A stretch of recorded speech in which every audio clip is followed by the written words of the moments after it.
कुंडलिनी वह रहस्यमय शक्ति है जो व्यक्ति के शरीर में सूक्ष्म रूप में व्याप्त है।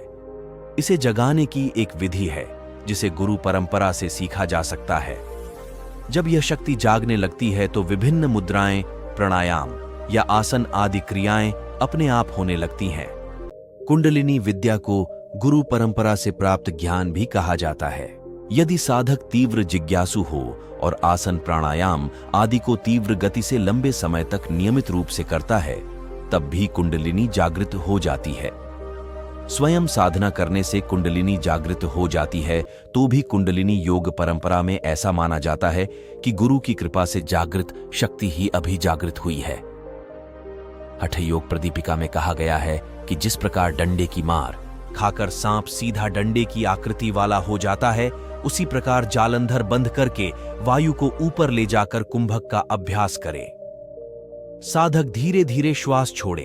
इस महामुद्रा से कुंडलिनी शक्ति सीधी जागृत हो जाती है। कुंडलिनी को सहस्त्रार तक पहुंचाकर उसे स्थित रखना है या समाधि को प्राप्त करना है, तब साधक को विकारों का त्याग करना पड़ता है। कुंडलिनी जागृत होने के बाद साधक निरंतर उसका अभ्यास करता है। यदि साधना काल में साधक अपने विकारों को योग के जरिए समाप्त नहीं करता, तब वह शक्ति फिर निम्न चक्रों में पतन की आशंका बनी रहती है। नाथ पंथ का एक सिद्धांत है, जोई जोई पिंडे सोई ब्रह्मांडे। इसका मतलब होता है जो शरीर में है वहीं ब्रह्मांड में है। आसान शब्दों में कहें तो इंसान का शरीर उतना ही शक्तिशाली है जितना ब्रह्मांड। लेकिन ज्यादातर लोग अपनी पूरी शक्तियों का इस्तेमाल कभी कर ही नहीं पाते, क्योंकि उन्हें इनकी पहचान नहीं होती। कहा जाता है कि आर्ष मुनि अपनी तपस्या में सबसे पहले इन्हीं शक्तियों को जागृत करते थे। कुंडली जागरण के लिए साधक को 3 स्तर पर साधना करनी पड़ती है: शारीरिक, मानसिक और आत्मिक। इसके लिए जप तप, व्रत उपवास, पूजा पाठ, योग आदि भी करने होते हैं। तब जाकर अज्ञात, गुप्त और सोई शक्तियों का जागरण होता है। इसे ही कुंडली जागरण कहते हैं। कुंडलिनी शक्ति का निवास रीढ़ की हड्डी के समानांतर स्थित 6 चक्रों में माना गया है। इसकी शक्ति के मूल तक पहुंचने के रास्ते में 6 दरवाजे हैं, सभी में ताले लगे हुए हैं। इन्हें खोलकर ही शक्ति केंद्रों तक पहुंचा जा सकता है। माना जाता है कि इंसान अपनी कुंडलिनी को जागृत करने के बाद नामुमकिन को भी मुमकिन कर सकता है। हर जीव के शरीर में 7 कुंडलिनी होती हैं। इन्हें जागृत किए बगैर रद्द सिद्धि नहीं मिल सकती। मोक्ष का रास्ता भी कुंडलिनी से होकर ही जाता है। वह सबसे आखिरी दरवाजे पर मिलती है। कुंडलिनी के 7 द्वार पार करने वाला व्यक्ति सिद्ध पुरुष बन जाता है। उसे अपने शरीर के भीतर सोई हुई समस्त शक्तियां मिल जाती हैं। अघोर पंथ अपनाने वाले अघोरी अमूमन कुंडलिनी जगाने की साधना श्मशान में करते हैं। इन 7 चक्रों के आसपास नकारात्मक शक्तियों का पहरा होता है। यही कारण है कि इन्हें किसी योग्य गुरु की देखरेख में ही जगाने की सलाह दी जाती है।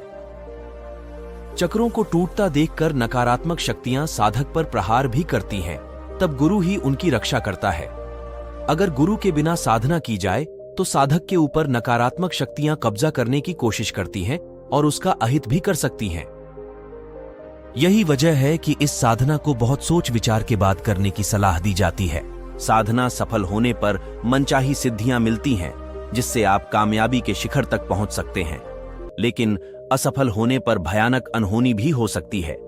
अब सवाल उठता है कि जिन 7 चक्रों का जिक्र बार बार आ रहा है, आखिर वे हैं क्या? 7 चक्रों में सबसे पहला है मूलाधार चक्र। यह गुदा और लिंग के बीच में स्थित 4 पंखुड़ियों वाला आधार चक्र है। इसी का दूसरा नाम मूलाधार चक्र है। यहां वीरता और आनंद भाव का निवास होता है। दूसरा है स्वादिष्ठान चक्र। यह चक्र हमारे लिंग के मूल में होता है। इस चक्र की 6 पंखुड़ियां होती हैं। इसके जागृत होने पर क्रूरता और गर्व जैसे दुर्गुणों का नाश हो जाता है और इसके विपरीत गुणों का विकास होता है। तीसरा है मणिचूर चक्र। यह हमारी नाभि में 10 दलों वाला चक्र है। इसके प्रसुप्त यानी सोए रहने पर तृष्णा, चुगली और घृणा जैसे भाव मन में घर किए रहते हैं। जागृत होने पर साधक कल्याण के मार्ग पर आगे बढ़ता है। चौथा है अनाहद चक्र। यह चक्र हमारे हृदय में स्थित होता है। यह 12 पंखुड़ियों वाला चक्र है। इसके सोए रहने पर मन लिप्सा, कपट और कुतर्क से भरा रहता है। इसके जाग जाने से ये सारे दुर्गुण खत्म हो जाएंगे। 5वां है विशुद्ध चक्र। यह चक्र हमारे कंठ में होता है, जहां सरस्वती का वास है। यह 16 पंखुड़ियों वाला चक्र है। यहां 16 कलाएं, 16 विभूतियां विद्यमान हैं। इनके जागृत होने पर ये शक्तियां जीव का कल्याण करती हैं। 6ठा है आज्ञा चक्र। भ्रूमध्य में होता है आज्ञा चक्र। यहां उद्गीय, हूं, फट, विशद, स्वधा, स्वाहा, सप्त आदि स्वरों का निवास है। आज्ञा चक्र के जागृत होने से ये सभी शक्तियां भी जाग जाती हैं। 7वां है सहस्रार चक्र। यह मस्तिष्क के मध्य भाग में होता है। यहां से जैवीय बिजली का स्वयंभू प्रवाह उभरता है। कुंडलिनी में किसी भी साधना के सफल होने का प्रतिशत साधक के शरीर के चक्रों के संतुलन पर निर्भर करता है। साधक प्रथम यानी मूलाधार चक्र से आरंभ करते हैं और अंतिम यानी सहस्त्रार चक्र तक पहुंचते हैं। वह जैसे जैसे अगले चक्र की ओर बढ़ाते हैं, इनका संतुलन बनाए रखने की चुनौती भी बढ़ती जाती है। जो इससे पार पा जाता है वह सबसे सफल कुंडलिनी शक्ति का मालिक बन जाता है। अब सवाल उठता है कि कुंडलिनी शक्ति क्या होती है? भगवान शिव का अर्धनारीश्वर भाग शक्ति कहलाता है। यह ईश्वर की सर्वोच्च ऊर्जा यानी श्रेष्ठ शक्ति है। इसकी राधा, सीता, दुर्गा या काली आदि के नाम से पूजा होती है।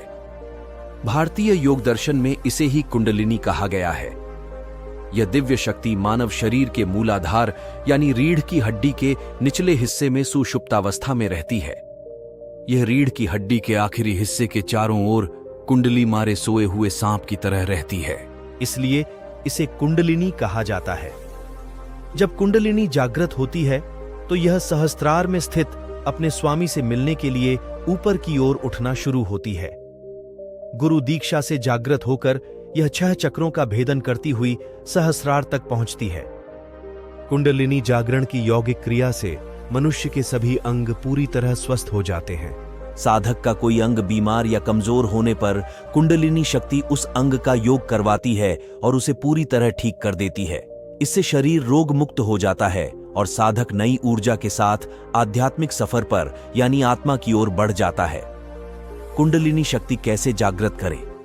क्या आज के समय में भी कोई कुशल गुरु है जो ऐसा करने में सक्षम हो? कुंडलिनी जागरण थ्योरी और प्रैक्टिकल पर आधारित है। सिर्फ बता देने से काम नहीं चलेगा।